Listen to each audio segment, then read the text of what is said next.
পৃথিবীর প্রথম যে নারীটা কালিমা পড়ে মুসলমান হয়েছেন তিনি হচ্ছেন খাদিজাতুল কুবরা তাহেরা। আরশের উপর থেকে একটা মহিলাকে আল্লাহ তাআলা সালাম দিয়েছেন, ওনার নাম খাদিজাতুল কুবরা আত-তাহেরা। খাদিজা যখন মরে গেল, বিশ্বনবী আবার কষ্ট পেলেন। চাচা আবু তালেব যখন মরে যায়, বিশ্বনবী আবার কষ্ট পেলেন। চাচাও নাই, বউও নাই। বিশ্বনবী কেমন যেন নিজেকে একা একা মনে করলেন। ডানে তাকায়, আশ্রয় দেওয়ার কেউ নাই। বায়ে তাকায়, আশ্রয় দেওয়ার কেউ নাই। সামনে কেউ নাই, পেছনে কেউ নাই। বিশ্বনবীর আবার মন খারাপ। বিশ্বনবীর মন খারাপ। এই দৃশ্য আরশের উপর থেকে দেখে কে? বিশ্বনবীর মন ভালো করে দেওয়ার জন্য আল্লাহ বললেন, যাও জিব্রাইল যাও, আমার নবীর মন খারাপ, আমার নবীরে বলো আমার নবীর দুনিয়ায় থাকার দরকার নাই, আরশের উপরে চলে আসতে বলো, আমার সাথে কথা বলতে বলো। আমার সাথে কথা বলে গেলে আমার নবীর মন ভালো হয়ে যাবে। বিশ্বনবীর মন ভালো করে দেওয়ার জন্য বিশ্বনবীর মেরাজে ডেকে নিয়েছে আল্লাহ। সুবহানাল্লাহ পড়েন।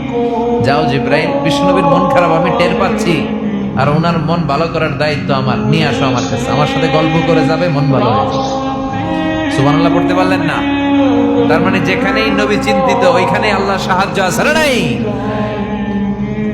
মদিনায় যে বিশ্বনবী আবার টেনশন শুরু করলেন, ও আল্লাহ, আগের জামানার উম্মতেরা হায়াত পেত বেশি, কেউ পেত 3000 বছর, কেউ পেত 2000 বছর, কোন কোন উম্মত পেত 1000 বছর। আমার উম্মতি মা বাইনা 60 ইলা 70, কিন্তু আমার গুনাহগার উম্মতগুলো 60 থেকে 70 বছরের মধ্যে সব মরে যাবে। বিষ্ণু বললেন, আমার উম্মতি মা বাইনা 60 ইলা 70, আমার উম্মতের গড় বয়স 60 থেকে 70, তাই না? বিষ্ণু বললেন, মাবুদ আমার উম্মতি মা বাইনা 60 ইলা 70, আমার গুনাহগার উম্মতগুলো 60 থেকে 70 এর মধ্যে সব মরে যাবে। আগের উম্মতেরা হায়াত পেল বেশি, ইবাদতের সুযোগ পেল বেশি, আমার উম্মতের হায়াত পেল কম, ইবাদতও কম, আমার উম্মতের কি হবে?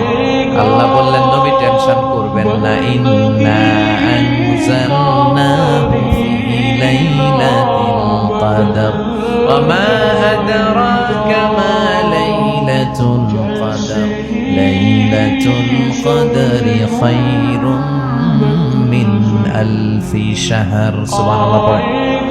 ও নবী, লাইলাতুল কদরি খায়রুম মিন আলফি শাহর, কদরের রাতে এক রাত যদি কেউ ইবাদত করতে পারে 1000 মাসের ইবাদত আমলনামায় ঢুকায় দিবে কে? ও নবী, আগের উম্মতের লোকদেরকে হায়াত দিছি কিন্তু কদর তো দেই নাই।